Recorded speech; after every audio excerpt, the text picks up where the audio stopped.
주의 자비가 내려와 내려와 주의 자비가 봄비같이 주의 자비가 내려와 나를 돕네. 주의 자비가 내려와 내려와 주의 자비가 봄비같이 주의 자비가 내려와 나를 돕네.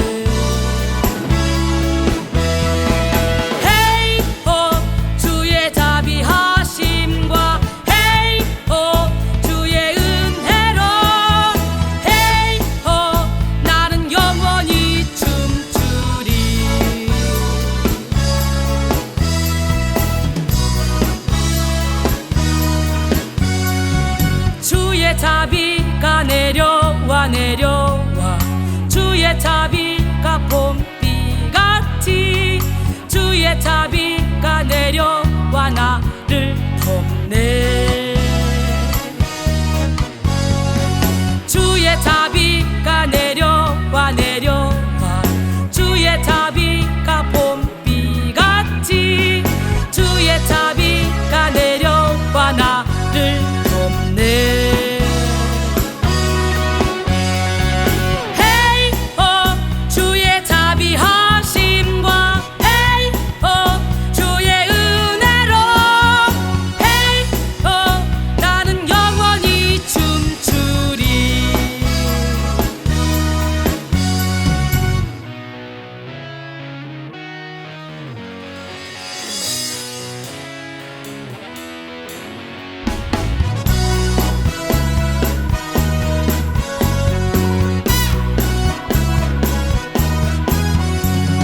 주의 자비가 내려와 내려와 주의 자비가 봄비같이 주의 자비가 내려와 나를 돕네. 주의 자비가 내려와 내려와 주의 자비가 봄비같이 주의 자비가 내려와 나를 돕네.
여기에 있는 성도야, 다 같이 여기에 있는 성도야,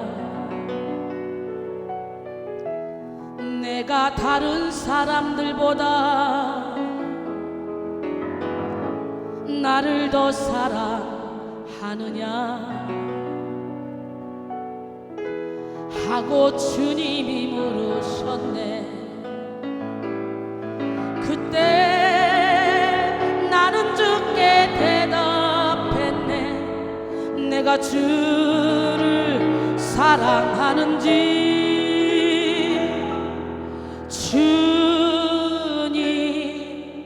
주님께서 아십니다.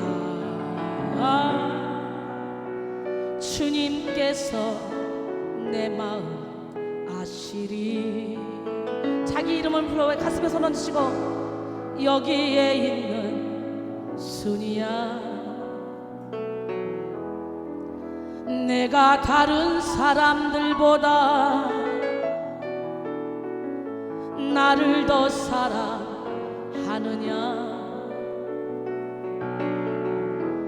하고 주님이 물으시네. 그때 나는 주께 대답했네.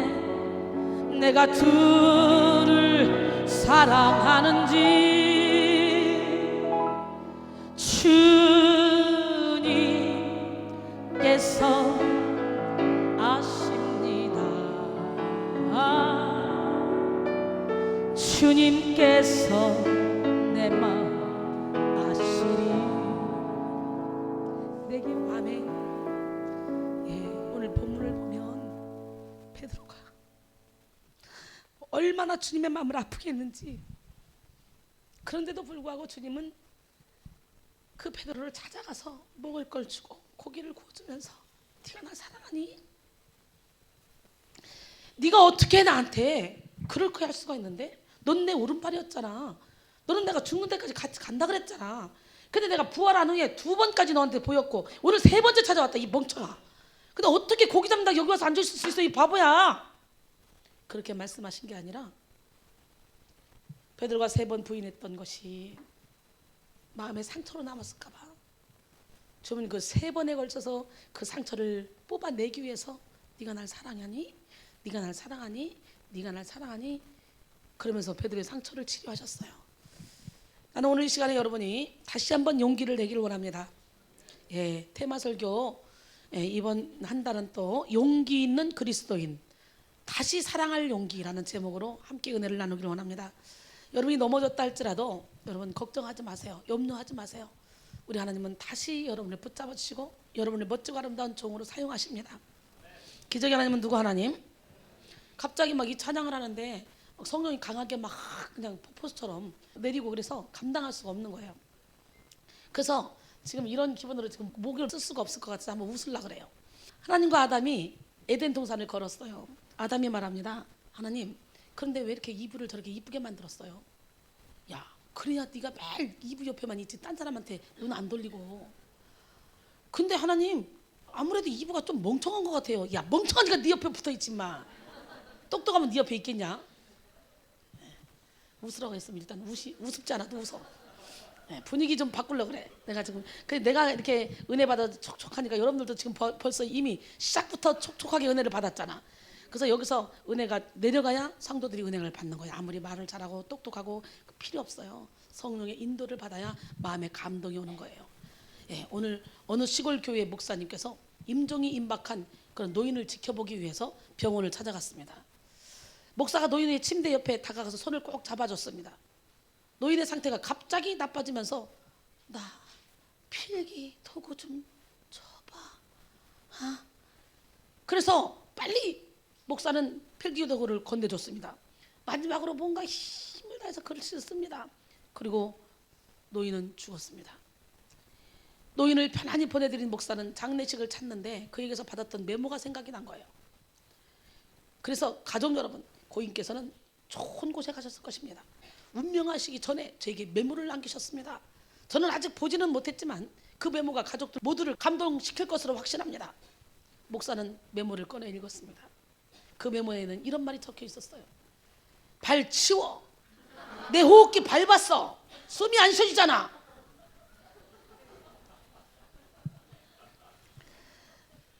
울다 웃으면 맞박에 솔란대. 오늘 보니까 나영이가 나와서 찬양을 하는데 막 그냥 감동을 받아가지고 울더라고요. 이렇게 찬양을 하면서 막 우느라고 시선도 여기저기 못 두고 하는데 이러면서 찬양하면서 막 우는 그런 마음에서 우는 감사의 그런 눈물이 나오는 걸 봤습니다. 여러분, 오랜 세월 동안 우울증에 시달려 고통당했던 딸이 여기서 같이 찬양하니까 마음의 감회가 새로 왔나 봐요. 여기는 정말 우울증으로 여러 가지 질병으로 원인 모를 병으로 병원에서 해결되지 않는 그런 환자들이 와서 몇 번만 예배드리면 쫙 고침받고 진리안의 자유관대 거하잖아요. 우리 박재하 저렇게 멋있게 찬양을 했지만 컴퓨터 게임 중독으로 공황장애까지 대인 기피증까지 각종 질병이 다 와서 18년 동안을 컴퓨터 게임 중독에 빠졌던 아들 한 번의 예배로 게임 중독에서 벗어나더니 중간에 살짝 또 빠지더니 다시 돌아오더니 결국은 온전히 돌아와서 이제는 행복한 가정을 꾸리면서 행복하게 신학을 공부하면서 하나님 나라 확장을 위해서 존귀하게 쓰임받고 있습니다. 우리 하나님이 함께 하시면 안 되는 일이 없는 줄 믿습니다. 제가 오늘 이렇게 생각해 보니까 요즘엔 상가 건물에 사람들이 안 오잖아요. 우리는 어쨌든 저기 서창동에는 전원교회 같아요. 교회가 참 이뻐요. 전원교회 같이 아주 사람들의 로망의 로망. 교회가 좀만 컸으면 더 훨씬 좋았을 건데 그게 좀 아쉽지만 너무 교회가 이쁘니까 사람들이 쉽게 그냥 와서 등록할 것 같아요. 상가교회는 잘 안 오지만 그래서 부흥이 보입니다. 그러면 바로 크게 지하를 파고 본당을 크게 해서 멋지게 이 사역을 펼쳐나갈 것입니다. 현대 대한민국 시민으로 살아가면서 자신이 그리스도인임을 밝히는 것은 그다지 용기가 요구되는 일이 아니죠. 왜냐하면 이미 대한민국에서는 자신이 기독교인이라고 밝힌 사람들이 8,900만에 이르기 때문이죠. 이들이 기독교인으로 살아가기 때문에 처하는 위험은 거의 없다고 할 수도 있습니다. 현재까지는. 하지만 기독교의 진리에 따라 살아가는 것은 전혀 다른 문제가 될 수 있습니다. 그리스도인이라 말하면서 살아가는 것은 어렵지 않으나 그리스도인답게 살아가는 것은 어려울 수 있다는 얘기죠. 그리스도인답게 살아가는 사람들을 별로 볼 수가 없어요. 주일마다 교회에 출석해서 자기 자리를 차지하는 것은 어려운 일이 아니지만 그리스도인으로서 세상의 빛과 소금의 칼을 감당하는 일은 참으로 어려운 일입니다. 그래서 내가 철저히 깨지고 부서지고 무너질 때만은 우리는 그리스도의 빛을 바라며 살 수 있기 때문에 죽자는 거죠. 우리 백성인들은 철저히 나는 죽고 예수로 살자는 거죠. 즉 이 세상 속에서 예수님이 가르쳐 주신 그런 진리를 따라 사는 데는 용기가 필요하다는 거예요. 하나님의 나라의 법칙은 버리면 얻는 거고요, 죽으면 사는 거예요. 베풀면 얻는 거예요. 우리는 어떻게든 내가 가져야 되지만 하나님 나라 법칙은 반대입니다. 반대. 역설적입니다. 내가 낮아지면 높아지는 거예요. 믿으십니까? 내가 깨지고 부서지면 아름답게 또 만들어지는 거예요. 내가 깨지는 만큼 내 안에 하나님의 영이 크게 산다는 거예요.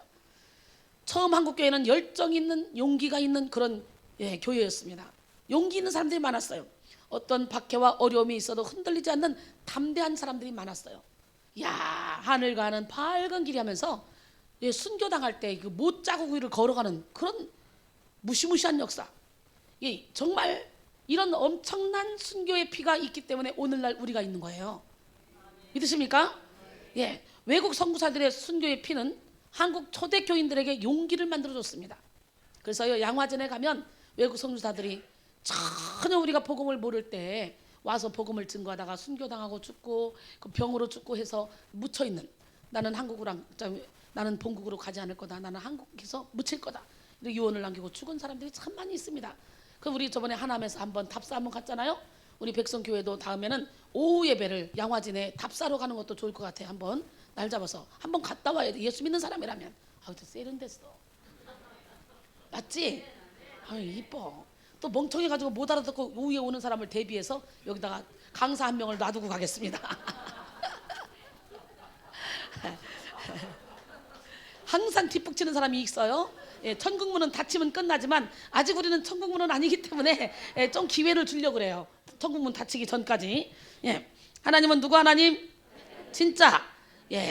그에 따라 한국교회 1세대에는 빈 문서를, 이 문서를 모두 다 불태우고 마을 사람들의 모든 빚을 탕감해준 그런 부자가 있었고요, 노비를 양딸로 삼은 그런 과부가 있었고요, 성경을 다 외워버린 맹인이 있었고요. 맹인이 못 보니까 성경을 외워서 여기다 박아놔야 되는 거예요. 맹인이 세례를 받기 위해서 나무 십자가를, 산에서 나무 십자가를 해가지고 어깨에 메고 천리길을 걸어온 사람도 있다는 거예요. 이들은 읽은 대로 배운 대로 성경을 실천했습니다. 그들의 용기는 1907년에 평양 대부흥운동을 만들어냈고 조선 예루살렘이라는 별명을 만들어냈습니다. 그래서 사실은 복음이 평양에서부터 왔어. 우리 대한민국 복음도 거기서 제대로 된 복음이 시작이 된 거야. 그러고 보면 북한 땅이 지금 완전히 공산주의가 돼 있잖아. 그래서 거기에는 지금도요, 지하에서 우리보다 더 신실한 믿음을 갖고 있는 그런 신앙인들이 많이 있다는 거예요. 잡히면 죽는데도 불구하고 위험을 무릅쓰고 신앙생활 하는 사람들이 있다는 거예요. 그래서 거기는 마음껏 성경을 볼 수 없기 때문에 이 성경이 하늘 같은 거예요. 하늘. 이게 성경. 우리는 지금 마음껏 성경을 볼 수 있죠. 예배를 마음껏 드릴 수 있죠. 정말 같은 민족인데도 불구하고 이 분단이 얼마나 무서운지 이렇게 다르게 살고 있다는 거지. 그러니까 여러분, 이렇게 내가 좀 건강할 때, 성경을 볼 수 있을 때, 아멘? 알아들을 수 있을 때, 예배를 드릴 수 있을 때, 육의 몸이 있을 때 영의 몸도 있는 거야. 육의 몸으로 심고 신령한 몸으로 다시 살아나야 될 거 아니야. 속 사람이 살아나야 됩니다. 365일 예배만 드리면 뭐합니까? 변해야지. 내가 예수님을 닮아야지. 내가 아무리 술을 끊고 싶어도 안 끊어져. 내가 아무리 담배를 끊고 싶어도, 내가 아무리 마약을 끊고 싶어도 안 끊어져. 야, 내가 이거 바람둥인데 내가 이거 안 끊으면 진짜 이혼당하게 생겼어. 그런데도 안 끊어져. 뭐예요? 중독입니다. 원죄로부터 온, 원상한 마음으로부터 온 그 중독이 나도 모르게 현재 살아가는 우리에게도 영향력을 끼치는 거예요. 그게 원죄가 현재를 살아가는 우리에게 끼치는 영향력이라는 제목으로 오늘 유튜브에 올렸어요. 내적 치유 2부 3탄. 예, 내적 치유 2부 시리즈 쫙 들으세요. 기가 막히게 좋습니다. 우리 하나님은 살아계신데 여러분이 죄를 아무리 안 지려고 해도 우리는 죄 중에 태어났고요. 우리가 예수와 함께 완전히 100% 죽지 않으면 그 원죄의 영향력이 지금까지 우리에게 미쳐서 내가 내려놓지 못한 그 부분을 통해서 우리는 사탄의 도구로 쓰임받을 수 있다는 거예요. 그래서 우리는 오직 의의 도구로, 하나님의 도구로 쓰임받아야 되기 때문에 철저히 나는 죽고 예수로 살아야 되는 거예요. 그게 내가 행복하게 사는 비결이야. 근데 그걸 모르지. 왜? 육적인 동물적인 속성을 가진 인간들이 어떻게 알겠어? 하나님의 영이 들어와야 알게 해주시는 거지. 하나님의 빛을 받아야 알게 해주시는 거지. 죄 중에 태어난 우리는 요한복음 8장 44절에 보니까 너희는 너희 아비 마귀에게서 태어났으니 너희 아비의 욕심대로 너희도 행하고자 하느니라. 그는 처음부터 살인한 진리가 그 속에 없으므로 진리에 서지 못하고 거짓을 말할 때마다 제 것으로 말하나니 이는 그가 거짓말쟁이요 거짓의 아비가 되었음이라 그랬잖아요. 그렇기 때문에 우리는 자동적으로 거짓말하고 자동적으로 나쁜 짓을 저지르는 거예요. 미워하는 건 살인이라는데 살인을 저지르면서도 내가 왜 당당하게 뻔뻔하게 살아가는 거지. 하나님 편에서 보면 미워하는 것이 살인이고 형제를 미워하면 오히려 우리가 주를 볼 수 없다는 거예요. 화평함을 따라야 주를 볼 수 있다는 거예요. 형제를 사랑함으로 사망에서 생명으로 옮겨졌다고 요한일서 3장 14절은 말씀해요. 그런데 우리는 어떻게 나 자신 하나 사랑하기도 바빠서 형제 사랑할 시간이 없습니다. 그런데 제가 아까 요한의 아들 시몬아 노래를 부르는데 내 양을 치라 내 양을 먹이라 내 양을 치라. 근데 하나님이 내게 그 말씀을 계속 하는 것처럼 느껴지는 거예요. 그러다 보니까 병든 영혼, 아픈 영혼, 상한 영혼들이 막 보이고 들리고 막 그들을 내가 치료해야 되는데 그러면서 하나님과 대화하면서 찬양을 불렀어요. 찬양을 부를 때 형식적으로 입만 뻥긋뻥긋하지 말고 그 가사 속에 내가 들어가세요. 그러면 주님과 바로 대화를 하게 돼요. 예, 이런 얘기를 듣고 그 노래를 다시 부른다면 여러분들이 어떻게 하나님의 음성에 귀를 기울이면서 대화할 수 있겠죠. 기적의 하나님은 살아계십니다. 그 하나님은 어제나 오늘이나 영원토록 동일하십니다. 요한의 아들 시몬아 내가 다른 사람들보다 나를 더 사랑하느냐 하고 주님이 물으셨네. 내게 오는 많은 양떼 내게 맡겨줄 테니 사랑하는 내 친구야 많은 양떼를 부탁한다. 이 소리를 들으셔야 됩니다. 요한의 아들 여기에 있는 성도야 내가 다른 사람들보다 나를 더 사랑하느냐 하고 주님이 물으시네. 그때 나는 주께 대답했네. 내가 주를 사랑하는지 주님께서 아십니다. 주님께서 내 마음 아시리. 내게 오는 많은 양떼 내게 맡겨줄 테니 사랑하는 내 친구여 많은 양떼를 부탁한다. 아멘. 예, 기적의 하나님, 능력의 하나님이 여러분에게 많은 양떼를 부탁하셨습니다. 우리 교회는 어떻게 세워졌냐? 나만 좋으라고 나만 행복하라고 세워진 교회가 아니고 영혼에게 고통당하고 도저히 세상의학으로 되지 않는 각종 중독 질병들을 고쳐서 그들을 새로운 삶으로 변화시켜서 그들을 통해 전 세계 선교하라고. 세상은 너무도 넓습니다. 우리가 하나님의 손에 붙들림 받으면 대한민국이라는 이 코딱지만한 땅, 세계지도 보면 저만합니다. 이 땅에 머물러 살라고 우리를 만들지 않았어요. 사도행전 1장 8절에 시작. 오직 성령이 너희에게 임하시면 너희가 권능을 받고 예루살렘과 온 유대와 사마리아와 땅 끝까지 이르러 내 증인이 되리라. 저는 그 일을 철저히 해나가고 있습니다. 이번에도 15명이 LA를 갑니다. 근데요, LA 식구들이 지금 3명이 왔다 갔잖아요. 불 붙어가지고 지금부터 홍보하고 신문에 내고 방송에 내고 지금 난리가 났습니다. 아무래도 이번 LA는 준비를 철저히 하고 있기 때문에 큰 대박이 날 것 같고요. 이번 LA 성전이 우리가 되면 단독 성전이 거기도 또 세워질 것 같아요. 우리 하나님은 정말 기적의 하나님이에요. 우리 하나님은 못하실 일이 없습니다. 문제는 우리의 믿음이 없음이 문제입니다. 오늘날 한국교회는 어떻습니까? 율법과 교리의 올무에 묶여서 쥐죽은 듯 무력한 교회가 즐비하고 있습니다. 주일날 박수치고 찬양하고 드럼치고 키보드 치면 이상하게 느껴질 정도로 잘못된 거룩에 사로잡혀 있습니다. 진짜 거룩은 내 중심이 하나님을 향해 있는 것입니다. 진짜 거룩은 내 심지가 견고한 것입니다. 진짜 거룩은 예수 그리스도를 닮아가는 것입니다. 진짜 거룩은 삶에서 열매를 맺는 것입니다. 그런데 어때요? 잘못된 교리와 율법의 올무에 묶여서 쥐죽은 듯 조용히 있으면서 예배를 드리나 거룩하는데 거기에는 하나님이 없어요. 또한 부정부패로 얼룩진 교회가 얼마나 많이 있습니까? 포스트 모더니즘에 휘둘린 종교 통합에 발맞추어 혼란과 무질서에 뒤섞인 교회가 얼마나 많습니까? 과격한 영지주의, 신비주의에 몰입해서 삶 속의 열매를 맺지 못하고 영분별을 하지 못하는 교회도 수두룩합니다. 이런 시점에서 그리스도의 진리를 수호하며 용기 있는 교회, 용기 있는 그리스도인으로 살아가는 것은 결코 쉬운 일이 아닙니다. 하지만 우리는 용기를 내야 됩니다. 내 영은 내가 지켜야 됩니다. 성령이 주신 용기로 담대하게 진리를 수호해야 됩니다. 누구처럼? 갈라디아서 1장 10절에 사도 바울이죠. 내가 사람들에게 좋게 하랴 하나님께 좋게 하랴, 내가 사람들을 기쁘게 하랴, 만약에 내가 사람들을 기쁘게 했다면 나는 그리스도의 종이 아니다 라고 말합니다. 진리를 수호하는 우리 백성인들이 다 되기를 소원합니다. 기적의 하나님은 누구 하나님? 진짜 이를 위해 새롭게 시작하는 테마 설교는 용기 있는 그리스도인으로 정했습니다. 이번 주부터 4주에 걸쳐서 다시 사랑할 용기, 징계받을 용기, 박해받을 용기, 더 기다릴 용기에 대해서 설교할 때 여러분 모두에게 그리스도의 용기가 충만하게 임하기를 소원합니다. 용기로 무장하고, 용기로 준비하고, 용기로 사랑하고, 용기로 견디고, 용기로 사역합시다. 용기로 기다리며 용기로 모든 사람을 품읍시다. 예수 그리스도의 용기로 충만하게 채워진 우리 백성교회를 통해 크고 위대한 일을 이루어 가실 주님, 그 주님은 살아계십니다.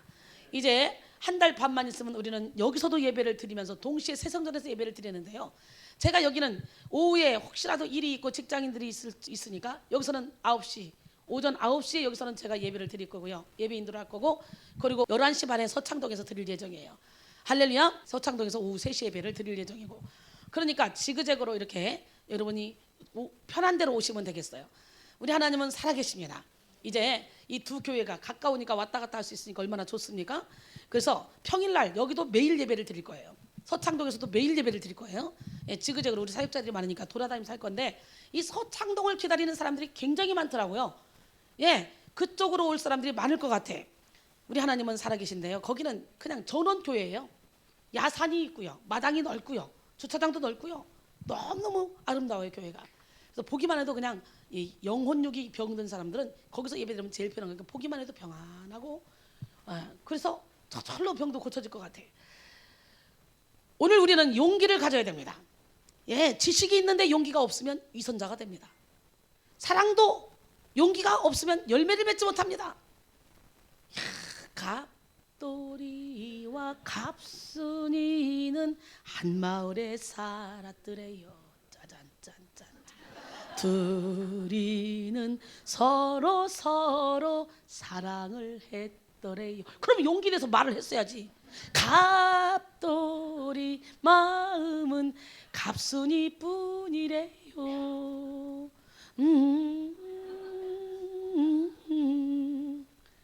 모르는 척했, 안 그런 척했. 둘이가 안 그런 척하고 모르는 척하다가 결혼했어. 서로가 달 보고 우는 거예요. 맨날 용기가 없어. 그래, 용기. 용기를 내야 돼. 태영이처럼. 원장님은 너무 세서요. 나는 착한 여자가 좋아요.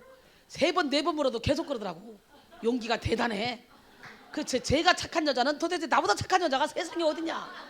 이야, 내가 센 건 영적으로 센 거지. 제 빙신. 아이고 참 여러 가지 한다 진짜. 나처럼 부드러운 여자가 또 세상에 어딨냐. 아유 안 맞아. 아이고 진짜 웃긴다니까. 용기가 있어요. 용기가. 그래서 착한 여자 만날 거예요. 그리고 용기가 있어야 돼 사람이. 예. 아부를 모르는 김태영 아주 멋있어 보입니다. 예. 용기 있는 삶을 삽시다. 진리 역시 용기를 갖추지 못하면 꽃을 피울 수 없습니다. 우리는 수많은 사람들이 부정과 불의를 몰라서 입 다물고 있는 것이 아님을 압니다. 예, 단지 그들은 용기가 없을 뿐이에요. 영국의 역사학자 아놀드 토인비 박사는요, 문명 쇠퇴의 원인을 그 문명을 지탱시켜온 인류의 용기가 부족한 점에서 찾고 있습니다. 고대 이집트, 히랍, 로마 등 어느 문명이나 한 문명의 쇠퇴한 원인은 국민들의 비겁한 마음과 지도자들의 비겁한 행동에 있다고 지적하고 있습니다. 여러분, 하나님이 주시는 마음은 두려워하는 마음이 아니에요. 오직 능력과 사랑과 절제하는 마음이에요. 믿으십니까? 예, 용기가 없어서 비겁하게 도망다니는 거지. 야, 우리 신양원사님 오늘 활짝 웃는 거 처음 봐요. 얼마나 활짝 웃나 몰라? 아, 여기서 제일 예쁘네. 인물이 워낙 잘생기셨잖아. 이러고 웃고 계시네. 이야, 멋있어. 야, 권기문 집사님이 영적으로 확 쓰면서 남자들이 착착착착 서가는데 아주 기가 막히게 썼어요. 기가 막히면 어떻게 해요? 안 들리는데. 그래서 막 요즘에 남자분들이 부부동반 가족동반으로 막 착착착 하나님이 막 이렇게 인도해 주시네. 오늘 또 이렇게 처음 오신 분이 오셨네. 반갑습니다. 주님의 이름으로 환영합니다. 예, 노란 색깔을 좋아하시나 봐. 노란 색깔 입으시니까 그냥 완전히 번하게 혼자만 뜨여요.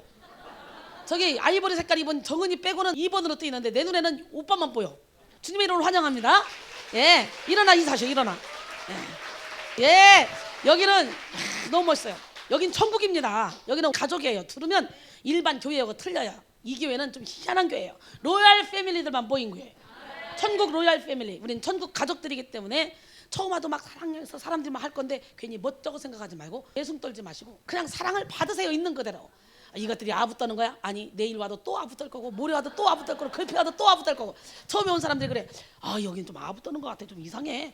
그런데 오면 올수록 더 아부를 떨어. 그거 보니 나중에는 아부가 아니라 사랑이었구나. 이걸 깨닫게 돼. 이 사랑을 풍족하게 받기만 합니다. 이 사랑을 풍족하게 받으면 영혼육의 모든 질병이 다 떠나가요. 왜 중독에 빠집니까? 뭔가 허하니까 채우려고 하다 보니까 빠지는 거예요. 그래서 현재를 살아가는 사람들에게 아직도 원죄의 영향력 중에 각종 중독이 있고 원인 모를 질병, 우울증 이런 것이 있다. 이런 얘기를 설교로 쫙 펴서 유튜브에 올렸습니다. 예, 그거 꼭 들으시고 유튜브 설교 요즘 아주 좋은 설교를 계속 올리고 있어요. 아꼈거든요, 사실은 제가.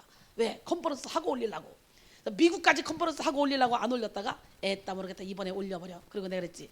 김성주 목사님한테 어떡하냐? 미국에서 설교할 거 없다. 이 좋은 거 어떡하냐? 근데 올려놔야 미국 사람들이 보고 쫓아올 거 아니야. 그래서 좋은 설교 올렸어. 그래서 더 좋은 설교 또 짜야 돼. 난 죽었어 이제. 기적의 하나님은 누구 하나님? 진짜. 예. 비겁한 지도자들은 백성들의 소리와 희망을 과감하게 받아들일 용기가 결핍되어 있고 오히려 거짓과 도피적 이 환상과 백성들의 눈 속이는 그런 얄팍한 잔재주만을 부린다는 거죠. 용기는 언제나 진실과 사랑을 동반해야 합니다. 용기가 진실과 사랑을 동반하지 못한다면 그것은 만행이 될 수밖에 없어요. 아이고, 조주영 집사님은 우리 신유철 권사님한테 그렇게 하나 몰라. 그냥 보고 싶어 죽겠어요. 원장님 생각나서 못 살겠어요. 몽골 가면서 오면서 지금 오고 있어요. 밤에 9시에 도착하는데 원장님 집에 계시면 그때 집으로라도 갈게요. 못 살겠어요. 아주 나를 왜 이렇게 좋아하는 거야. 진짜 내가 여자기의 망정이지. 너무 좋아해. 지금 몽골 사업차 갔어요. 그래서 커리우먼이더라고 진짜. 그래서 사업을 하고 지금 이제 오는데 밤 9시에 도착한대요. 그래서 세상에 동혁이한테 어저께 대리운전을 불러다가 자기 차를 동혁이가 타고 대리운전 시켜서 여기다 갖다 놓고 차에다 놓고 갔어요. 아주 아이디어도 기발합니다. 아니 대리운전수가 동혁이 작은 애 그거 어떻게 하면 어떡하려고 동혁이한테 그 키를 줘가지고 그래서 그 키 지금 내 방에 있어요.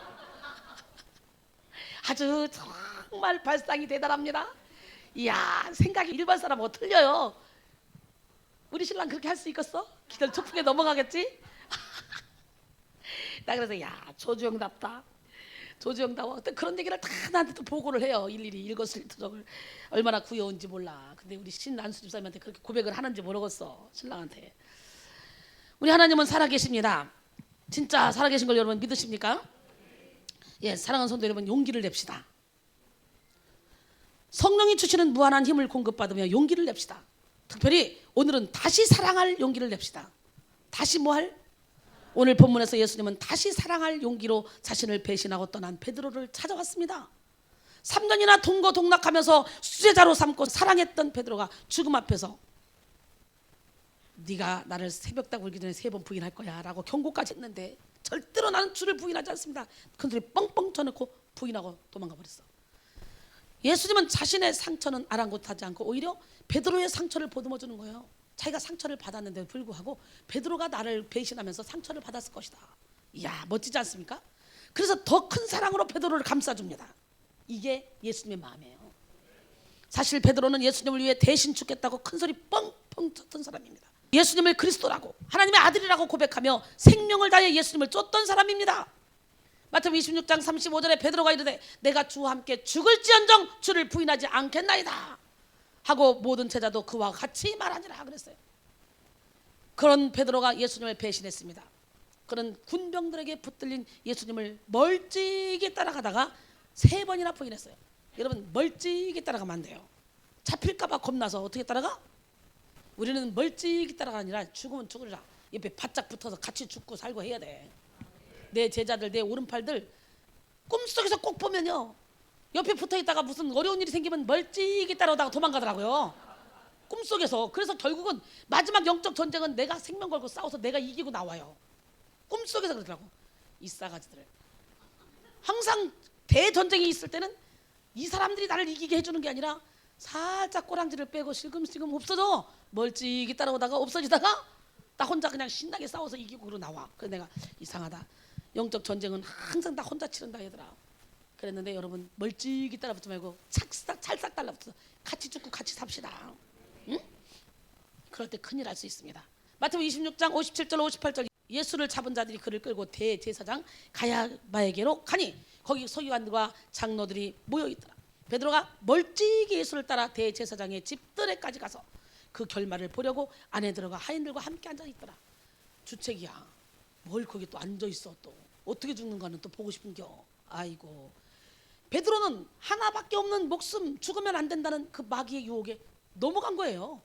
그래서 베드로는 대제사장의 여종에게도 나는 제자가 아니다, 난 예수 모른다, 예수를 부인했습니다. 그러니까 조금 있다가 또 다른 여종이 그러는 거야. 에이, 너도 예수와 함께 있었어. 그러니까 어떻게 돼요? 에이, 내가 맹세한다. 나는 예수를 알지도 못한다. 그러니까 조금 있다 보니까 옆에 섰던 사람들이 또 그러는 거예요. 야, 너도 진실로 그 도당이야. 내가 봤어. 네 목소리가 너를 그걸 표명한다. 야, 그러니까 이제는 아예 저주하고 맹세하고 부인해. 처음에는 부인하더니 그 다음엔 맹세하고 부인하더니 그 다음엔 저주하고 맹세하고 부인해. 이야, 점점 부인의 강도가 깊어집니다. 예, 마태복음 26장 69절로 75절까지 말씀이죠. 예수님은 이렇게 베드로에게 배신을 당했습니다. 베드로뿐만 아니라 남은 제자들 모두 예수님을 다 배신했습니다. 그런데 찾아가셨어요. 오늘 본문은 요한복음을 종결짓는 마지막 그런 부분으로 예수님께서 부활하신 후 3번째 나타나는 장면이에요. 정식으로. 예, 이 본문 속의 베드로와 제자들은 예수님을 배반한 것도 모자라서 예수님의 부활을 목격하고도 정신을 못 차립니다. 주님은 그렇게 형편없는 제자들을 버리지 않고 끝까지 참고 인내해서 결국은 능력 있는 제자들로 바꿔놓으신 분이에요. 할렐루야. 제가 그 주님을 닮았잖아요. 아무리 형편없어도 끝까지 붙잡아다 하나님이 기뻐하시는 영혼으로 싹 만들어놓고 자기도 행복하게 만들어주는 그런 일을 하고 있잖아요. 시편 139편 8절로 9절 보니까 내가 새벽 날개를 치며 바다 끝에 가서 거주할지라도 거기서도 주의 손이 나를 인도하시며 주의 오른손이 나를 붙드시리이다. 아멘. 요한복음 10장 27절로 29절 보니까 내 양은 내 음성을 들으며 나는 그들을 알며 그들은 나를 따르느니라. 내가 그들에게 영생을 주노니 영원히 멸망하지 아니할 것이요 또 그들을 내 손에서 빼앗을 자가 없느니라. 그들을 주신 내 아버지는 만물보다 크심에 아무도 아버지 손에서 빼앗을 수 없느니라 그랬어요. 여러분, 세상에 아까 얘기했던 니고데모는 예수님이 돌아가셨을 때 좋은 향품을 갖다가 장례를 준비해 주잖아요. 그죠? 그런데 제자들은 싹 다 도망가서 어떻게 하고 있는 줄 알아요? 예수님이 돌아가시고 예수님이 부활하신 그 다음 날 이 제자들은요, 그때까지도요 유대인들이 두려워서 예수님이 살았다는 소문을 다 들었어요. 무서워가지고요 문들을 다 닫아 그리고 더워 죽겠는데 그거 닫아놓고서 벌벌 떨고 있어요. 그런데 예수님이 또 부활하신 후에 쫓아갑니다. 이날 곧 안식 후 첫날 저녁 때에 제자들이 유대인들을 두려워하여 모인 곳에 문들을 닫았더니 예수께서 오사 가운데 서서 이르시되 너희에게 평강이 있을지어다. 이 말씀을 하시고 손과 옆구리를 보이시니 제자들이 주를 보고 기뻐하더라. 예수께서 또 이르시되 너희에게 평강이 있을지어다. 아버지께서 나를 보내신 것 같이 나도 너희를 보내노라. 이 말씀을 하시고 그들을 향하사 숨을 내쉬며 이르시되 성령을 받으라. 할렐루야. 너희가 누구의 죄든지 사하면 사해질 것이요 누구의 죄든지 그대로 두면 그대로 있으리라. 이야, 우리가 성령을 받기만 하면 이렇게 사람의 죄를 사할 수도 있고 그대로 둘 수도 있다는 거예요. 이런 권세를 우리에게 주시겠다는 거예요. 우리는 아무것도 아닌데 하나님의 능력이 나를 강권하면 나를 통해 그런 능력을 행하시겠다는 거예요. 얼마나 감사한 일입니까? 이쯤 했으면 제자들이 말을 듣고 예수님을 따라야 되잖아. 다시 사명을 맡기셨잖아. 평안을 허락하시고 너희 잘못을 묻지 않겠다. 내가 용서한다. 그래 평안을 주신 거예요. 처음에 평안은. 두 번째 평안은 나가서 복음을 전하라는 거예요. 내가 평안해야 복음도 전할 수 있으니까. 그런데 보고 흥분은 했어요. 좋아는 했어요. 그러나 선뜻 주님을 따라 나서질 못해요. 주님의 일을 하지 못해요. 그런데 그 중에서요 의심 많은 도마가 있었습니다. 친구들이 말합니다. 예수님이 오셨다. 여기 우리 손과 옆구리 봤다. 예수님이 막 부활하셨다. 그러니까 의심 많은 도마가 그럽니다. 에이 그 웃기고 있어. 내가 직접 만져봐야 나는 알아. 믿어. 아이고 너희들만 안 믿어. 예수님이 그걸 아십니다. 그래서 요한복음 20장 25절로 29절 보니까 다른 제자들이 그에게 이르되 우리가 주를 보았노라 하니 도마가 이르되 내가 그의 손에 못자국을 보며 내 손가락을 그 못자국에 넣으며 내 손을 그 옆구리에 넣어보지 않고는 믿지 아니하겠노라 하니라. 여드레를 지나서 제자들이 다시 집안에 있을 때에 도마도 함께 있고 문들이 닫혔는데 예수께서 오사 가운데 서서 이르시되 너희에게 평강이 있을지어다. 예수님이 오시면요 먼저 여러분에게 평강이 임합니다. 어떤 고난과 환난 가운데 있다 할지라도 하나님은 오시자마자 먼저 우리에게 평강을 선포하십니다. 예, 요한복음 14장 27절에 보니까 내가 지금부터 너희에게 평안을 주노라. 내가 주는 평안은 세상이 주는 것 같지 아니하노라. 그러므로 너희는 두려워하지 말고 담대하라. 이렇게 말씀하시죠. 오늘 이 시간에 그 주님이 주는 평강을 누리기를 원합니다. 그래서 진짜 하나님의 영이 나를 주관하면 내 안에 평안이 넘쳐요. 기쁨이 넘쳐요. 희락이 넘쳐요. 여러분의 평강이 넘치는 기적의 시간이 되기를 소원합니다. 예, 도마에게 이르시되 도마에게 다시 보여주려고 오신 거예요. 의심하니까. 이렇게 자상하신 분이 주님이에요. 이르시되 내 손가락을 이리 내밀어 내 손을 보고 내 손을 내밀어 내 옆구리에 넣어보라. 그리하여 믿음 없는 자가 되지 말고 믿는 자가 되라. 도마가 대답하여 이르 주님 나의 주님이시요 나의 하나님이십니다. 이제 보고 다 믿는 거예요. 예수께서 이르시되 너는 나를 본고로 믿느냐? 보지 못하고 믿는 자들은 복되도다 하니라. 할렐루야. 보지 못하고 믿는 자들이 복되다고 하시는 거예요. 이렇게 부활하신 후에 정식으로 2번씩이나 나타나셨는데도 베드로는 정신을 차리지 못하고 다시 고기를 잡으러 갑니다. 치만 조용히 잡으러 가면 될 것을 나는 물고기 잡으러 가노라. 또 이게 폼재고 갑니다. 그랬더니요 나도 따라 붙습니다. 그래서 리더자가 잘못하면 기둥이 하나 무너지면 교회가 다 무너지는 거예요. 리더자가 잘못하면 심각해지는 거예요. 예, 나도 그들이 갈릴리 바다로 물고기 잡으러 갔습니다. 자기들의 노력한 기술과 경험을 동원해서 밤이 새도록 잡았습니다. 그러나 한 마리도 잡지 못했습니다. 이렇게 제자들이 피곤과 실망으로 지쳐 있을 때 예수님이 또 찾아오십니다. 아우 징그라. 그래서 여러분 예수 믿었으면 이제 피하지 못해. 끝까지 쫓아간다니까. 끈질기게. 하늘에 올라갈지라도 거기 계시며 음부의 내자를 펼지라도 거기 계시며 서백 날개로 펴고 저 바다 끝에 가도 거기 계셔. 성령 오빠 못 빠져나가 이제. 이미 오셨으니까 어쩌어. 그냥 하나님한테 매달려서 하늘 주시는 축복을 받고 살자고. 성령 오빠 보니까 내가 얼마나 지금 힘이 나는지 몰라. 아주 그냥. 예, 기적의 하나님 능력에는 살아계신데 봐요. 아까 저는 요한의 아들 시모나 여기 있는 성도야 그것만 하는데도 기름 부음이 임해서 그래요 하나님 하나님의 양떼, 하나님 맡겨주신 양떼 열심히 지킬게요. 열심히 주님을 사랑하며 그 길을 갈게요. 이런 고백이 막 그냥 같이 나오면서 그냥 복받쳐오는 기쁨의 감사의 거룩의 기쁨의 눈물, 거룩의 눈물 막 마음에 막 이게 올라오더라고요. 복받쳐오더라고요. 내가 눈물 흘리면 눈썹 떨어지니까 조심한다고. 아주 조심해야 돼. 눈썹 때문에 시체인데. 우리 하나님은 누구 하나님? 진짜 그 하나님은 살아계십니다. 예, 그래서 결국은요, 이 베드로가 나 물고기 잡으러 갈래. 그래서 사람을 잘 만나야 돼. 친구 따라 강남 가는 거예요. 거기까지 찾아가셨어요. 그리고 말합니다. 날이 새어갈 때 예수께서 바닷가에 서셨으나 제자들이 예수인 줄 몰라요. 예수인 줄 알지 못해요. 예수께서 이러실 때 얘들아 고기가 있느냐? 대답하되 없나이다.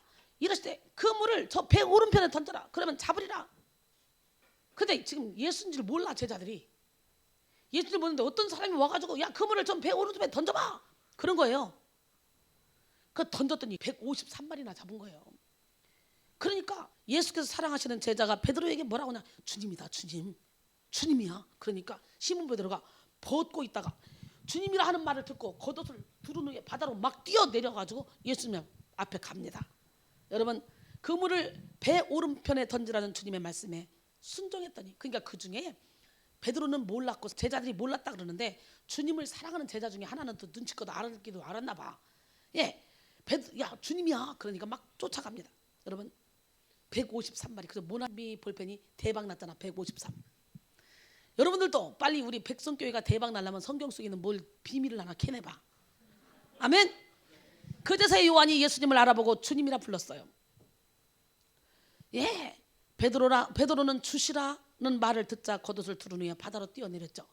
바닷가에 나와 보니 예수님께서 이미 숯불 위에 떡과 생선을 준비하고 그들을 기다리고 계셨던 거예요. 예수님께서 추위에 떨고 있는 배고픔으로 허기진 그들을 따뜻한 숯불 곁에 앉혀놓고 떡과 생선으로 조반을 배불리 먹이셨습니다. 예수님은 그때 그 상황에서 제자들에게 가장 필요한 것이 무엇인가를 아셨죠. 그리고 그 필요를 우선적으로 채워주셨죠. 하나님은 우리의 필요를 너무너무 잘 아셔요. 예수님은 늘 이런 방법으로 모든 사람을 대하셨습니다. 우리의 나약함을 체휼하시는 주님은 지금도 우리의 연약함과 부족함을 채워주신 후에 무엇을 요구하시는 거예요. 그러니까 하나님 우리에게 뭔가 시킬 때는 채워주시려고 다 준비하고 계신 거예요. 믿음이 없어서 그걸 받지 못하는 거지. 예수님은 우리에게 할 수 없을 것을 하라고 하지 않으시고 여전히 우리가 할 수 있는 환경을 열어놓고 하라고 하는데 우리는 그 환경이 눈에 보이지 않으니까 하라고 할 때는 이미 환경을 준비하고 계시거든.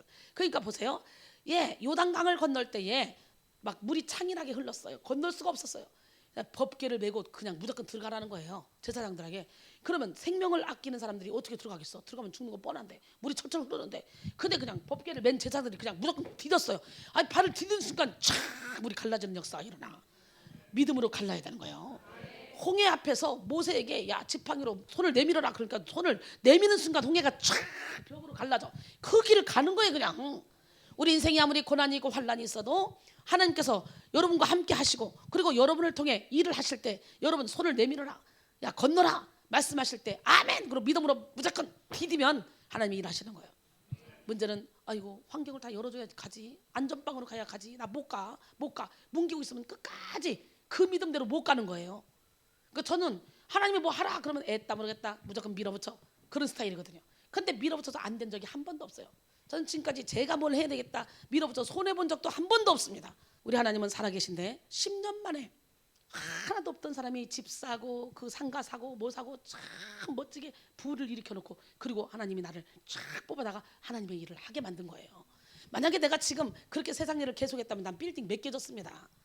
무에서 유를 창조하는 하나님 내게 돈 버는 그런 재능을 주셨어요. 우리 하나님은 살아계십니다. 나는 그때 예수를 믿지 않았을 때지만 결혼함과 동시에 예수를 믿기 시작했으니까 하나님이 축복을 해주셔서 정말 그 학원이 부천에서 제일 잘 되는 학원, 제일 잘 나가는 학원, 제일 좋은 학원이라고 소문나가지고 앉을 자리가 없었어요. 그래서 안 받았어요 학생을요 막판에.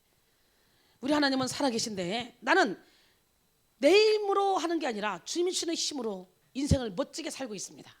난 여러분들도 그냥 안전빵으로 가려고 하지 말고 항상 신앙적인 계산법을 가지고 살아가길 바랍니다. 이거는 믿음을 요구하는 거예요. 믿음을.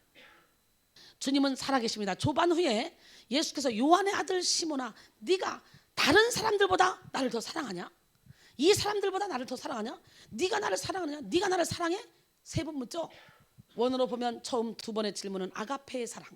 즉 절대적인 영원한 사랑으로 사랑하느냐 이걸 물어본 겁니다. 예.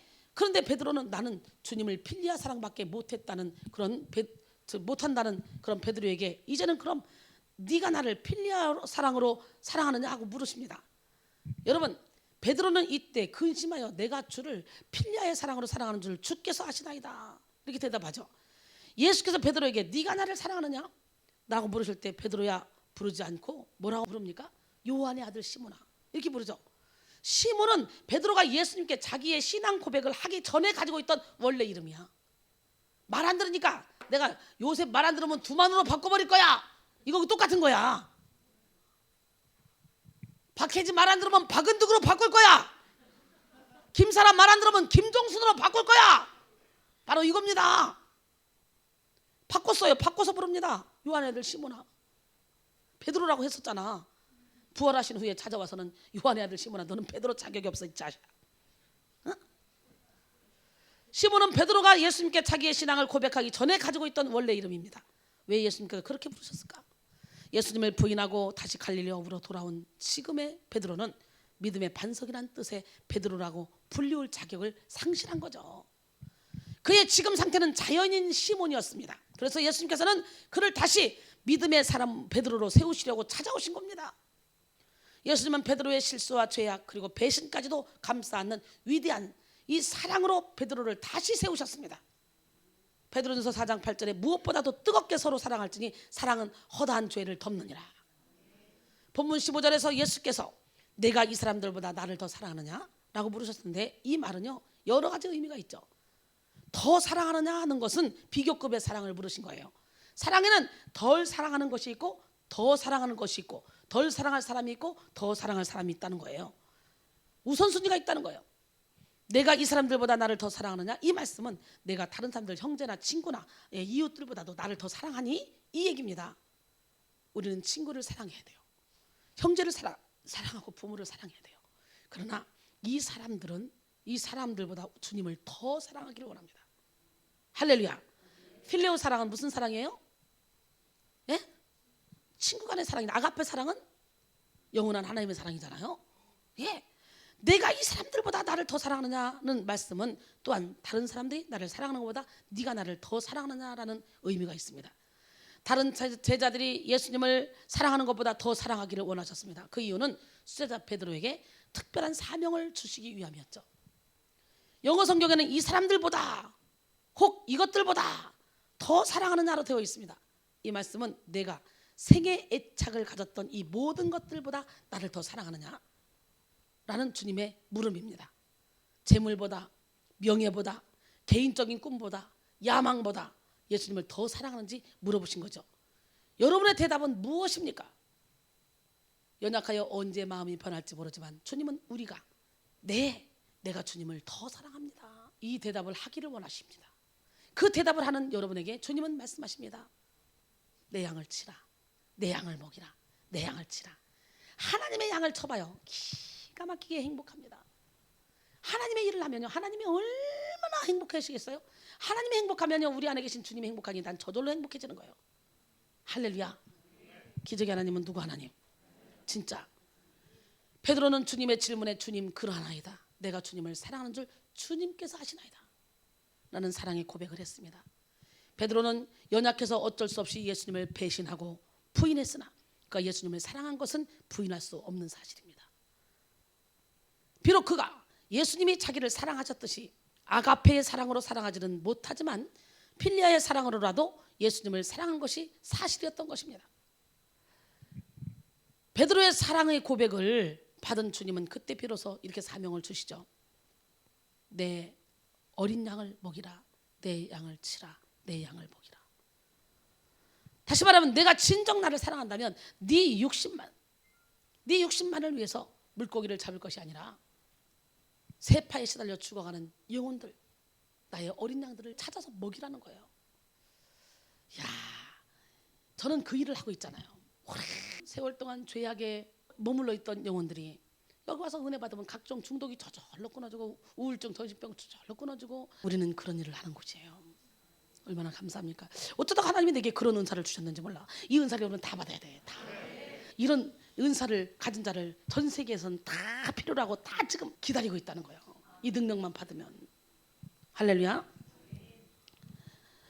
이렇게 베드로와 같이 예수님을 배신하기도 했고 많은 실수를 저지른 사람이라 할지라도 예수님은 다시 찾아오셔서 다시 사랑하시며 다시 사명을 맡겨주십니다. 그렇기 때문에 우리는 다시 사랑할 용기를 가져야 돼요. 아멘. 주님은 베드로의 연약함을 탓하지 않으셨습니다. 오늘 우리도 마찬가지입니다. 우리가 주님을 사랑한다고 고백하기만 하면 우리에게 예수님의 증인된 삶을 맡겨주십니다. 그리스도의 증인이 된다는 것은 나를 사랑하사 십자가 위에서 자기 자신을 버리신 하나님의 아들을 믿는 믿음 안에서 사는 거잖아요. 그 고마운 사랑, 그 뜨거운 사랑, 그 큰 사랑을 만나는 사람마다 전하는 거예요. 그래서 잃어버린 한 영혼 한 영혼을 주님께로 인도하는 겁니다. 사랑하는 여러분, 주님은 이 시간 우리에게 찾아오셔서 내가 다른 사람들보다 나를 더 사랑하느냐? 지금 물으십니다. 지금 이제라도 나를 사랑하라고 다시금 기회를 주십니다. 그 주님 앞에 우리는 다시 사랑할 용기를 가져야 돼요.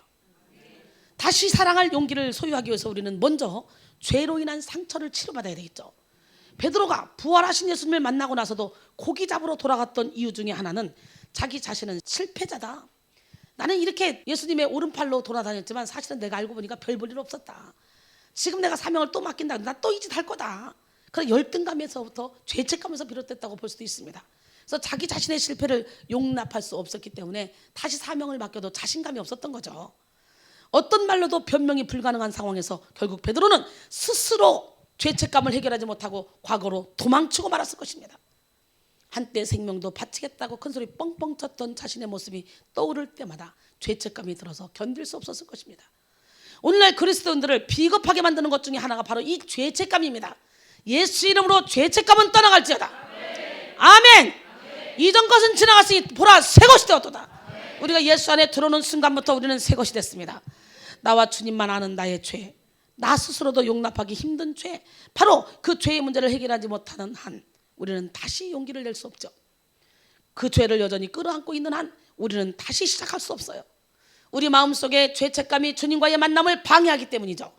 죄책감에 사로잡힌 죄인들은 이제 주님도 나 같은 죄인은 더 이상 사랑하지 않을 거예요. 이제 주님도 나 같은 죄인은 돌아보시지 않을 거예요. 이제 주님도 나 같은 죄인은 다시 쓰시지 않을 거야. 포기하셨을 거예요. 이제 원장님도 내가 이 정도 했으면 나를 포기하셨을 거야. 나를 사랑하지 않을 거야. 나를 쓰지 않을 거야. 그러나 제가 그렇습니까?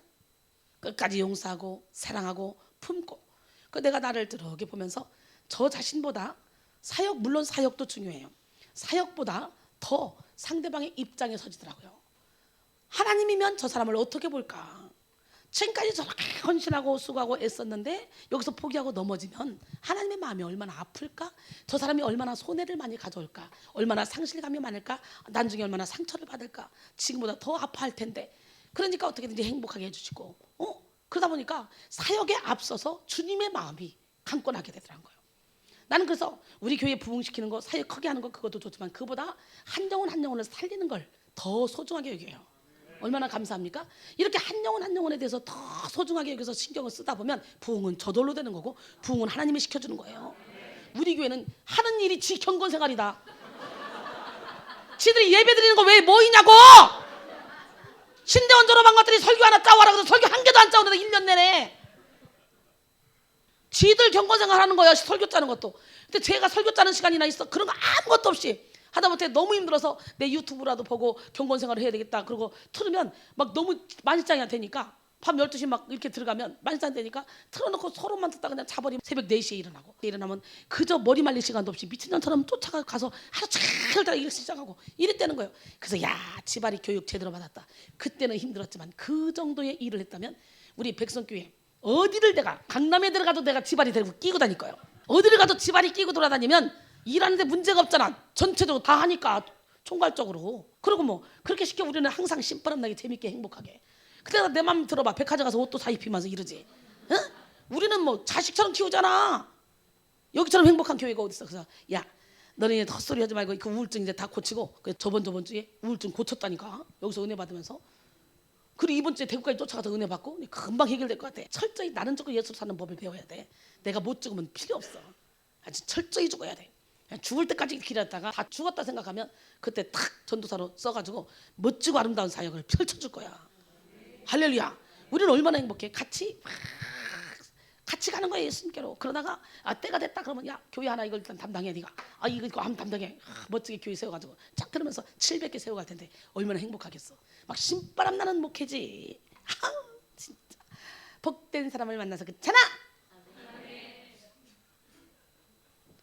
우리 하나님은 누구 하나님? 진짜 우리 예수님의 사랑이에요. 그게 예수님의 사랑. 예수님이 끝까지 포기하지 않고 베드로를 또 제자들을 쫓아다니시는 거예요. 참 예수님도 베일도 없어요. 베일도. 주님의 용서하시는 은혜는 우리에게 부끄러운 과거를 다 내려놓고 다시 사랑할 용기가 됩니다. 아멘. 주님은 용서하지 못할 사람이 없어요. 주님께 용서받지 못할 사람도 없습니다. 그러므로 우리가 주님을 만나기만 하면 다시 시작할 수 있어요. 오늘 여러분의 모든 심령이 회개하는 마음으로 여러분의 모든 죄가 정결하게 되는 시간이 되기를 원합니다. 기적의 하나님은 누구 하나님? 죄악에 사로잡힌 죄인들은 이제 주님도 나 같은 사람은 더 이상 사랑하지 않을 걸, 포기할 걸 절대로 그렇지 않습니다. 내 안에 계신 주님을 보니까 그러더라고요. 내 안에 계신 주님을 보니까. 그러니까 내가 여러분들은 막 사역하는 사람들을 붙잡고 이러면 내가 이 사람이 없으면 사역을 못할 것 같으니까 붙잡아 착각하지 마. 여러분 자신을 위해서 하는 거야. 나는 내가 혼자 할 때가 제일 좋아. 그래서 이번에 컨퍼런스, 대구에 컨퍼런스 할 때 거의 찬양해서 밀을 때 나 혼자 거기 다 있잖아. 잘 안 세웠잖아. 그래야 기름이 제일 많이 나가는 거예요. 왜? 키워주려고 자꾸 세워주는 거예요. 착각하지 말고. 여러분이 없어서 안 되는 게 아니에요. 그러니까 열심히 훈련 받으시기 바랍니다. 할렐루야. 그러므로 사랑하는 성도 여러분, 그 어떤 실패 앞에서도 과거로 돌아가지 맙시다. 어떤 잘못 앞에서도 뒷걸음질 치지 맙시다. 아니, 나의 모든 실패와 잘못을 안고 오히려 주님께로 나오시기 바랍니다. 그리고 주님을 만나시기 바랍니다. 주님, 모든 죄 사하여 주시고 조밥 먹어주시고 우리의 마음에 사랑의 불씨를 살려주실 것입니다. 그렇게 부활하신 주님과 함께 그리스도의 은혜와 아버지의 사랑 그리고 성령의 빛으로 힘차게 다시 일어나시기 바랍니다. 다시 시작하시기 바랍니다. 승리하는 여러분 모두가 되기를 바랍니다. 그 다음에 다시 사랑의 관계를 회복해야 돼요. 뭐 해야 된다고? 예수님의 그 십자가는 하나님에 대한 우리의 치순한 사랑을 회복시켜주는 장소입니다. 그 십자가의 사랑으로 인해서 하나님과의 막힌 담이 허물어졌습니다. 할렐루야. 죄는 관계를 포기하게 만들죠. 돌이킬 수 없는 잘못을 저질렀던 베드로도 스스로 주님과의 관계를 끊으려고 했습니다. 나 같은 죄인은 이제 주님을 사랑할 수도 없고 주님의 사랑을 받을 수도 없다는 거죠. 이제 나는 사랑하고 사랑받을 자격이 없는 죄인이 되었다는 것입니다. 이렇게 죄책감은 모든 사람의 이 사랑의 관계를 단절시켜버립니다. 아담과 하와가 범죄로 타락한 이후에 하나님을 피하여 숨었던 것처럼 이 세상의 죄인들은 다시는 사랑할 수 없다는 부정적이고 절망적인 생각 속에 갇혀버리고 맙니다. 그래서 사랑에 대한 기대 자체를 포기해버리죠. 그러나 예수님은 다시 베드로에게 찾아오셔서 그리스도의 사랑으로 모든 걸 이기게 했던 거예요. 할렐루야. 그 마음속에 남아있는 사랑의 불씨를 다 꺼내놓고 사랑의 불을 지피는데 성령을 받으라고 명령을 합니다. 여러분, 성령이 여러분 안에 오시면 여러분 안에 있는 사랑의 불이 붙여져. 그 불이 한 사람 한 사람이 장작불에서 훨훨 타올라봐 세계가 불타오르는 거예요.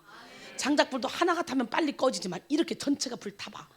이야, 저번 주 컨퍼런스 때는 여기서 불이 나왔잖아. 불이. 그러더니 그 불에서 손이 나오더니 하얀 손이 나오더니 요만한 꽃잎파리가 금가루가 돼서 쫙 다 뿌리되잖아. 전 성전에. 여러분 이미 금가루 다 받은 사람들이야. 근데 더 웃기는 것은 그날 오후에 내가 이 간증 듣기도 전에 그날 오후에 상처는 금조각이 돼요 라는 설교를 했어요. 그 설교를 했더니 세상에 양권사님이 깜짝 놀라는 거예요. 로마서 8장 35절로 39절 보니까 누가 우리를 그리스도의 사랑에서 끊으리요? 환난이나 공고나 박해나 기근이나 적시나 위험이나 칼이라. 기록된 바 우리가 종일 주를 위하여 죽임을 당하게 되며 도살당할 양같이 여김을 받았나이다 한것 같으니라. 그러나 이 모든 일에 우리를 사랑하시니로 말미암아 우리가 넉넉히 이기느니라. 내가 확신하노니 사망이나 생명이나 천사들이나 권세자들이나 현재일이나 장래일이나 능력이나 높음이나 깊음이나 다른 어떤 피조물이라도 우리를 우리 주 그리스도 예수 안에 있는 하나님의 사랑에서 끊을 수 없느니라. 할렐루야. 내가 나를 사랑하느냐고 묻는 주님의 질문은 놀랍게도 베드로의 가슴속에 사라진 줄 알았던 사랑의 불씨를 되살렸을 뿐만 아니라 다시 사랑의 관계를 회복할 용기를 얻게 했습니다. 아멘. 우리도 다시 시작할 용기를 얻기 위해 먼저 사랑의 관계를 회복해야 됩니다. 사랑이 깨진 상태로는 아무 일도 다시 시작할 수 없습니다. 여러분의 가정의 남편과 아내가, 부모와 자식이, 할렐루야, 예, 이웃과 친구와 다 다시 사랑할 기회를 회복하기를 바랍니다. 사랑이 깨진 상태로는 아무 일도 할 수 없어요. 억지로 다시 시작한다 해도 그 일이 성공하기는 매우 어렵습니다. 다시 시작하기 위해서는 사랑의 관계를 먼저 회복해야 돼요. 오늘 이 시간에 사랑의 관계를 회복하는 기적의 주인공이 되기로 합니다. 그 다음에 마지막으로 부르심의 소망과 비전을 회복해야 돼요. 뭘 회복해야 돼? 오늘 본문에 나타난 예수님과 베드로의 대화는 사실 아주 단순 명료합니다. 예수님의 질문도 똑같고 베드로의 대답도 똑같고 그 다음 주시는 말씀도 똑같죠. 네가 나를 사랑하느냐? 내가 주를 사랑하는 줄 주님이 아십니다. 내 양을 쳐라. 이게 다야. 이야, 이와 같이 우리가 얻은 과거를 청산하고 다시 시작함에 있어서 거쳐야 하는 세 단계가 있는데요. 첫째는 주님의 은혜로 죄의 상처를 치료받는 단계, 둘째는 주님의 사랑으로 관계를 회복하는 단계, 그리고 마지막은 주님이 주시는 소명과 부르심의 소망을 다시 붙잡는 단계입니다. 예수님이 베드로에게 처음으로 주셨던 소명은 사람 낚는 어부가 되라는 거였잖아요. 그래서 부활하신 주님 이번에 어린 양을 먹이라 그러잖아요. 사람을 낚는 어부가 되는 소명에서 한 단계 더 발전해서 이제는 목양의 사명을 주신 거야. 주님은 이전보다 더 큰 사명을 맡기십니다. 그러니까 베드로를 다시 사랑하셨던 것을 전도에 이어서 양육의 사명을 주신 것을 우리가 볼 수 있죠. 전도하는 것만 끝나는 게 아니라 이제는 사람을 낚고 오기만 하는 게 아니라 이제는 양육하라 이거예요. 그리고 주님이 가신 길을 따라오라고 말씀하십니다. 요한복음 21장 18절로 19절 보니까 내가 진실로 진실로 내게 이르노니 내가 젊어서는 스스로 띠뛰고 원하는 곳으로 다녔거니와 늙어서는 내 팔을 벌리니 남이 내게 띠뛰고 원하지 아니하는 곳으로 데려가리라. 이 말씀을 하시면 베드로가 어떠한 죽음으로 하나님께 영광을 돌릴 것을 가리키심이로라. 이 말씀을 하시고 베드로에게 이르시되 나를 따르라 하시니 이 얘기는 뭔 얘기예요? 이젠 그동안은 지 힘으로 살았지만 지 허리로 살았지만 이제는 주님께 다 허리를 내드린다는 거지. 그리고 이제 하나님께 영광 돌리며 살 것이라는 거예요. 그 어떻게 죽을 거다? 이제 너도 나처럼 십자가 못 박혀 죽을 것이다. 이것을 미리 예고하신 말씀이에요. 예수님은 베드로에게 이제는 자신의 본능대로 생각대로 느낌대로 살았던 삶을 청산하고 하나님의 뜻대로 순종하며 사는 삶을 살라고 말씀하시는 거예요. 이제 다시 제대로 예수님을 따르는 삶을 살으라고 말씀하신 거예요. 할렐루야. 코리텐붐 이 여사의 간증 속에 실린 이야기인데요. 코리텐붐은 그의 가족 모두가 다 유태인들을 숨겨주었다는 이유로 체포돼서 독일에서 2차 세계대전이 끝날 때까지 수용소 생활을 했습니다. 라벤스부르크라는 참혹한 수용소에서 가족들이 모두 죽었습니다. 독일이 패전했을 때에는 가족 중에서 코리텐붐만 기적적으로 살아났습니다. 하나님께서는 이 코리에게 한 가지 사명을 주셨습니다. 자기를 핍박하고 가족들을 잔혹하게 죽인 독일 사람들에게 하나님의 말씀을 전하라는 거예요. 코리텐붐은 하나님의 명령에 순종하여 독일의 마을과 도시를 돌면서 간증 집회를 했습니다. 그 집회로 인해서 죄책감 가운데 사로잡혔던 수많은 사람들이 죄에서 자유를 얻었고 하나님 앞으로 돌아오는 놀라운 부흥의 역사가 일어났습니다. 한 번은 코리텐붐이 시골 마을에서 말씀과 간증을 모두 마치고 사람들과 인사를 하는데 그만 온몸이 얼어붙어 버렸습니다. 감옥에 있을 때 혹독한 고문으로 자기 언니 베시를 죽게 했으며 모든 사람들을 못살게 괴롭혔던 라벤스부르크 수용소의 간수가 저만치 앞에 서 있었던 거예요. 꿈에도 잊을 수 없는 그 간수를 보는 순간 피가 거꾸로 쏟아지는 것 같았습니다. 코리텐붐은 마음속으로 부르짖었습니다. 하나님, 저 사람은 안 돼요. 내가 저 사람은 용서 못해요. 나는 할 수 없어요. 저 사람만은 안 돼요. 그러나 부정하면 부정할수록 하나님께서는 계속해서 사랑하라, 사랑하라, 용서해라, 용서해라, 명령이다 라고 말씀하시는 거예요. 코리텐붐은 하나님의 명령에 순종했습니다. 하나님, 저는 그를 사랑하고 싶은 마음이 없습니다. 사랑할 용기도 없습니다. 그러나 주님의 명령이니 해보겠습니다. 사랑할 용기를 주시옵소서. 어느새 그 사람이 자기 눈앞에 왔으며 코리텐붐은 사랑의 감정이 없이 그에게 손을 내밀고 그를 끌어안았습니다. 그런데 바로 그 순간 어쩔 수 없이 사랑의 감정 전혀 없이 그냥 잡고 끌어안았는데 그 순간 그녀의 마음에 그를 사랑할 수 있는 넉넉한 감정을 하나님이 부어주셨어요. 그러니까 하나님이 하라 할 때는 나 하고 싶은 마음 없어도 그냥 딱 끌어당겨서 하면 하나님이 그때 마음을 주는 거예요. 결국 베드로는 오순절 마가다락방에서 성령을 받은 후에 성전 비문에 앉아있는 안전뱅이를 고치고 각종 능력을 행했습니다. 이제는 담대하여 어떤 상황 가운데서도 주님을 배반하지 않았습니다. 결국 베드로의 설교를 통해 3,000명, 5,000명이 회개하고 돌아오는 역사가 일어났죠. 베드로의 그림자만 봐도 귀신 떠나가 병이 고쳐지는 역사가 일어났죠.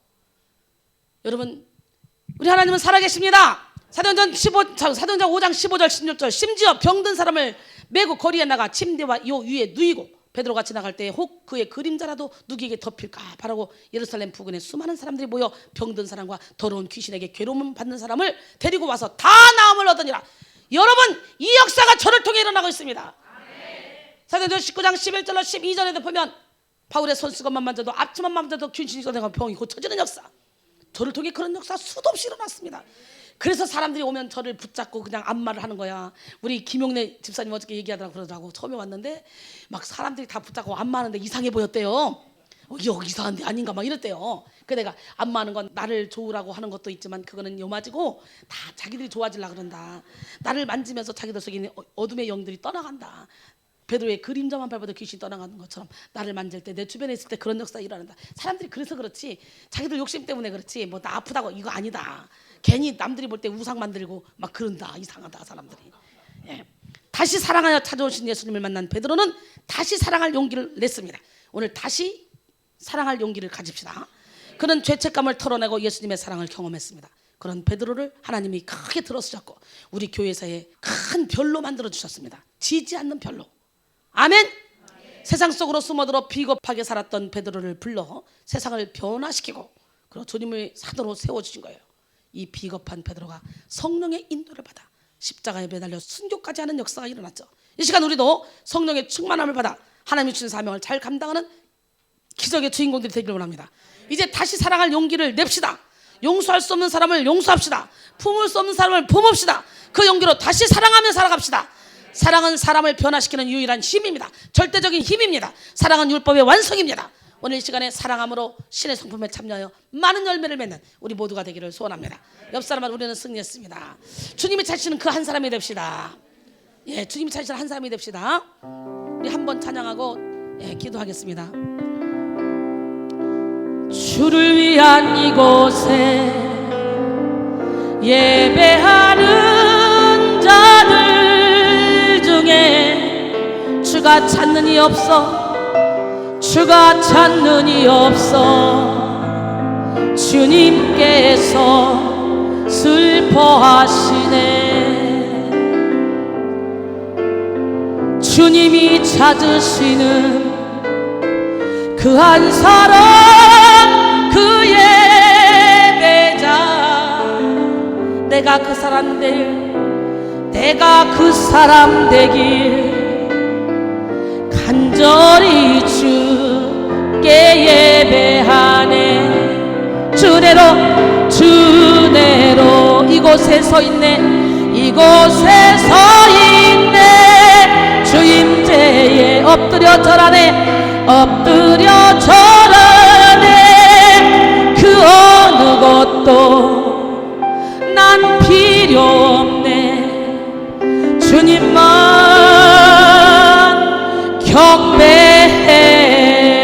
경배해. 이 시간에 통성으로 기도합니다. 다시 사랑할 용기를 얻기를 원합니다. 다시 살아갈 용기를 얻기를 원합니다. 다시 용서할 용기를 얻기를 원합니다. 아버지 하나님, 나의 모든 죄책감을 이 시간에 십자가에 못 박아주시고 다시 한번 하나님이 주신 빛을 감당하며 살아갈 수 있는 빛의 사자로 만들어 주시옵소서. 잠시 통성으로 기도합니다.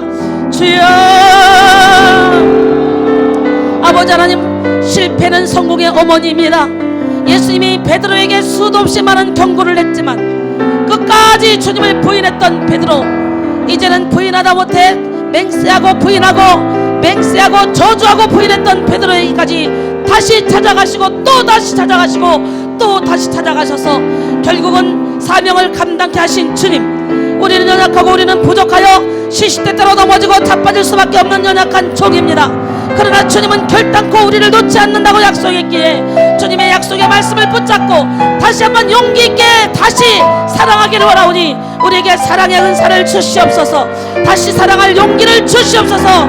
기적의 하나님을 온몸으로 체험합니다. 우리가 다시 사랑할 용기를 갖고 사랑하게 될 때에 우리의 묶였던 모든 문제가 풀어지고 우리를 묶고 있는 모든 결박이 풀어지고 인간관계의 문제가 다 풀어질 줄 믿사오니 다시 사랑할 용기를 허락하여 주시옵소서. 주님을 사랑합니다.